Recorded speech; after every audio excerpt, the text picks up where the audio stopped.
মানে আমি বলছি একজনও বলতে পারবে না যে এই শিক্ষক সমাজের হেল্প ছাড়া সে বড় হয়েছে। অথচ আজকে যখন শিক্ষক সমাজ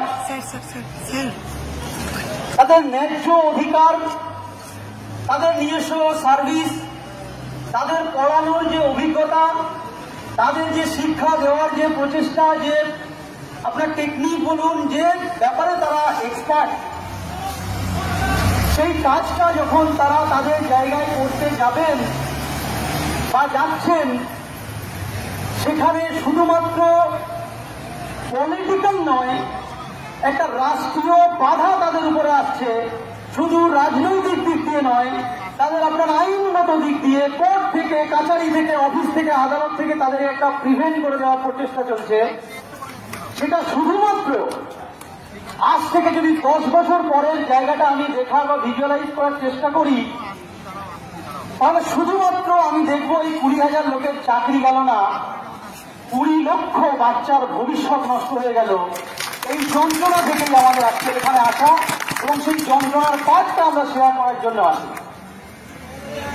আমরা নিজেদের মধ্যে এবং আপনাদের যারা আছেন, নির্মুক্তা থেকে শুরু করে এদের সঙ্গে বসে এই কথাগুলোই বলছিলাম যে সমাজের যে ক্রিমিনাল গুলো তৈরি হয়, সমাজে যে ক্রিমিনাল তৈরি হয়, তার প্রসেসটা কি? তার এটাই প্রসেস যে কেউ শিক্ষার মধ্যে অংশগ্রহণ করতে পারে না, আর কাউকে শিক্ষার মধ্যে অংশগ্রহণ করতে দেওয়া হয় না। এই দুটো পার্ট থেকে সমাজের ক্রিমিনাল পার্টটা তৈরি হয়। আর আরেকটা পার্ট হয়, অবশ্যই হয়, যারা শিক্ষা পাওয়ার পরেও লোভে লালসায় ক্রিমিনাল তৈরি হয়। কিন্তু যেটা সবচেয়ে বেশি সংখ্যক, সেটা হলো এই বাচ্চাগুলো যাদের ভবিষ্যৎ এই শিক্ষক শিক্ষিকাদের মধ্য দিয়ে তৈরি হবে। আমি একটা ছোট্ট উদাহরণ দিয়ে দাদাদেরকে বললাম যে আপনারা এতদিন আন্দোলন করছেন, আমরা দেখলাম, কিন্তু এই আন্দোলনে, এই চাকরি যাওয়ায় সবচেয়ে বেশি যদি ভবিষ্যতের ক্ষতিগ্রস্ত কেউ হয়, তাহলে ছোট ছোট বাচ্চারা, আপনাদেরও বাচ্চারা, আমাদেরও বাচ্চারা, আমাদের সমাজের বাচ্চারা যারা এখন স্কুলে যাচ্ছে, শিক্ষক বাচ্চারা। আমি ব্যক্তিগতভাবে এবং আমার ভাবনার মধ্যে যেটা এসছে, অনেক আইডিয়া আমি শেয়ার করি, একটা শেয়ার আমি আপনাদের সঙ্গেও করতে চাইছি। সেটা হলো একদিন অন্তত চোখ খোলার জন্য এই আন্দোলনে ছোট ছোট বাচ্চারা আসুক, আপনাদের বাড়ির বাচ্চারা আসুক, তারা এই দাবিটা তুলুক যে আমি স্কুলে যাচ্ছি, শিক্ষক নেই কেন? এটা তুমি সরকার, প্রশাসন, রাষ্ট্র জবাব দাও। আমি আমার বাবার বিরুদ্ধে, মায়ের বিরুদ্ধে সিবিআই ইনকোয়ারি হওয়ার পরেও একটা কোনো ডিসপিউট বেরোলো না, কোনো কেস বেরোলো না, থানায় অ্যারেস্ট হলো না, আর আমার চাকরি চলে যাবে। আর যারা হাজার হাজার এফআইআর নিয়ে ঘুরে বেড়াচ্ছে, তারা মন্ত্রী মিনিস্টার হয়ে ঘুরে বেড়াবে। রাজ্যের একটা এমএলএ, একটা এমপি হয়তো খুঁজে পাওয়া যাবে না, পাওয়া যেতে পারে এত জোর করে, হয়তো 2-4 জন ফাঁকা, বাকি দেখবেন 90% নামে 50টা করে এফআইআর আছে। তাহলে ক্রিমিনাল তারা, ক্রিমিনাল আমরা? এই প্রশ্নটা সবাইকে উত্তর দিতে হবে।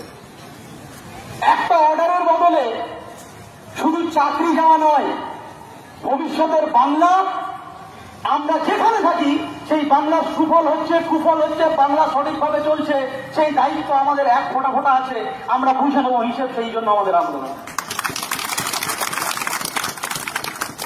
অনেকে মনে করছে, অনেক সমাজ মনে করছে যে কজন শিক্ষকের চাকরি চলে গেছে, কারণ তারা দূরদৃষ্টির ব্যাপারটা ভাবছে না।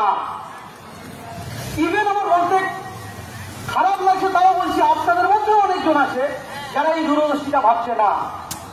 তারা ভাবছে আমাদের একটা নোটিশ দিয়ে দেওয়া হোক, আমরা পরীক্ষা দিই, পড়াশোনা করি। অনেকজন বাড়িতে পড়াশোনাও শুরু করে দিন যাবে। তাহলে তারাও এই জিনিসটা ভাবছে না যে আমাদের শুধু চাকরি যাওয়ার এখানে ব্যাপার নয়, এটা তো আমাদের বেসিক অধিকার, এটা আমরা ছিনিয়ে দেব। আমরা অন্যায় করিনি, আমরা অন্যায় না করে চাকরি পেয়েছি, এই চাকরিটা আমাদেরকে দিতে হবে।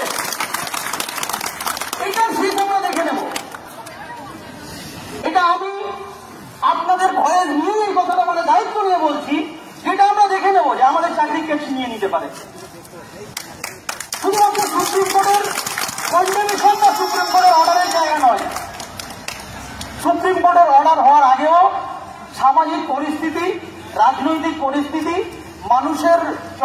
মানুষের আবেগ, মানুষের ভাবনা সবকিছু রিফ্লেকশন হয়ে অর্ডার আসে।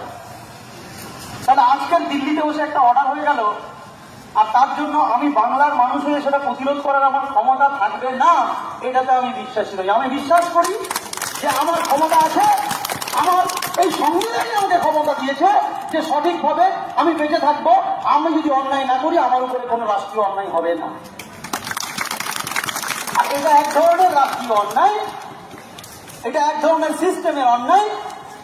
আজকের আমি যদি একজন ব্যক্তি হই, আমি 1 টাকা ঘুষ না দিয়ে কিভাবে নোটিশ বেরোলো, কে নোটিশ বার করলো, কিভাবে কে টাকা গেল, আমার দেখার দরকার নেই। আমাকে সরকারি গভর্নমেন্ট অর্ডার দিয়েছে, সেই অর্ডারে আমি পরীক্ষা দিয়েছি, সেই অর্ডারে আমি চাকরি পেয়েছি। এটা আমার অধিকার, এটা বেসিক, এটা আমি ছিনিয়ে নেবো। ব্যাপারটা আমি বলছি না। সেকেন্ড পার্টটা আমাদের দায়িত্ব আছে কাঁধে আরো বেশি। আমি 1 ফোঁটাও বাড়িয়ে বলার জন্য বলছি না। আমি 100% বিশ্বাস করি যারা আপনারা যোগ্যরা আছেন, রিভিউ পিটিশন, রিভিউ পিটিশন, আরো যদি কোনো রিভিউ হয়, আপনারা চাকরি ফিরে পাবেন। কিন্তু আমার যেটা ভয় এবং যেটা আমার কনসার্ন, আমার ব্যথা, সেটা হলো শিক্ষা ব্যবস্থা অলরেডি ঢুকে পুড়ে, মানে আপনার ভেঙে চুরে পড়ে আছে। তারপরে এই সিস্টেমে যে সমস্ত শিক্ষকরা সিবিআই রিপোর্টের পরেও নিজেদেরকে যোগ্যতা প্রমাণ করেছে, তারা যদি তাদের পড়াশোনায় শিক্ষক মহাশয় হিসেবে তাদের চেয়ারে না বসতে পারে, ভবিষ্যতে কি গ্যারান্টি আছে কে তাদের যোগ্যতা অর্জন করে ওখানে গিয়ে চেয়ারে বসবে?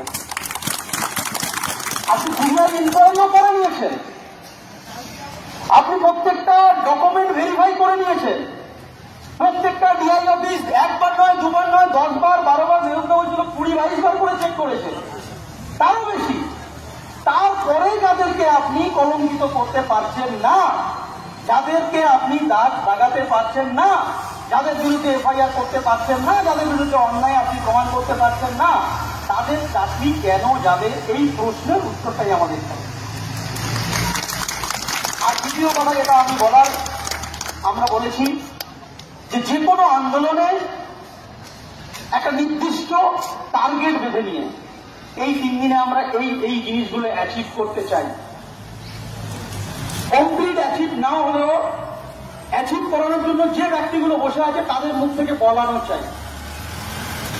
2011 পর থেকে আমি গর্বের সঙ্গে বলছি, খুব কম মানুষ আছে এই রাজ্যের মুখ্যমন্ত্রী ওই পদের সামনে গিয়ে প্রশ্ন করেছিল, তার মধ্যে আমি একজন ছিলাম। সেই মিটিং আমি প্রশ্ন করেছিলাম। আমরা মনে করি এটা হাততালির কিছু নয়, জয় অজয় নয়, তার মধ্যে বলানো যে এই জিনিসগুলো আমি করবো, সে করছে না, সেই প্রশ্নের তাকে আমরা দিতে পারবো যে আপনি আপনার কথা রাখেননি, তাই আপনি মিথ্যা কথাগুলো বলে আমাদেরকে প্রতিশ্রুতি দিয়েছিলেন, তাই আপনার জায়গা থেকে আমাদের জায়গাটা অনেক বেশি স্ট্রং আছে, বলতে এটা বলতে পারবো। ঠিক, আপনি হাততালির কিছু নেই, আপনাদের জায়গাটাও সেরকম। একটা সিঙ্গেল প্রশ্নের উত্তর দিন, আমার বিরুদ্ধে কোন এফআইআর আছে, আমার বিরুদ্ধে কোন সিবিআই আমার দুর্নীতি জোগাড় করেছে, কোন সিবিআই বলেছে যে আমি অন্যায় করে চাকরি পেয়েছি, আমাকে সেই কাগজ দেখান, আর না দেখাতে পারলে আমি চাকরি করব। এই চাকরির মাইনে, এই চাকরির পজিশন, এই চাকরির সম্মান আমাকে ফিরিয়ে দেওয়ার দায়িত্ব আপনার রাষ্ট্রের সবার।